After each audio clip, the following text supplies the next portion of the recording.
पहुंच गया कि सूख गया हूं। हुक्म हुआ कि इसी तरह होगा।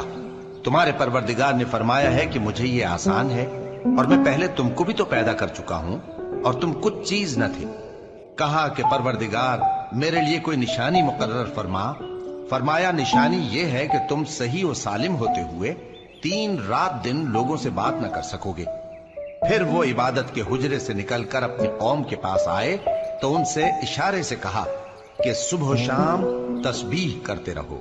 फरमाया ए याहिया, हमारी किताब को मजबूती से थामे रहो। और हमने उनको लड़कपन ही में दानाई अता फरमाई थी और अपने पास से शफकत और पाकीज़गी दी थी, और वो परहेजगार थे और वो अपने माँ बाप के साथ नेकी करने वाले थे और सरकश और नाफरमान नहीं थे। और जिस दिन वो पैदा हुए और जिस दिन वफात पाएंगे और जिस दिन जिंदा करके उठाए जाएंगे उन पर सलाम है। और किताब यानी कुरान में मरियम का भी तस्करा करो। जब उनसे अलग होकर मकान के मशरिकी हिस्से में चली गईं, फिर उन्होंने उनकी तरफ से पर्दा कर लिया, तो हमने उनकी तरफ अपना फरिश्ता भेजा, सो वो उनके सामने एक खूबसूरत मर्द की सूरत में आया।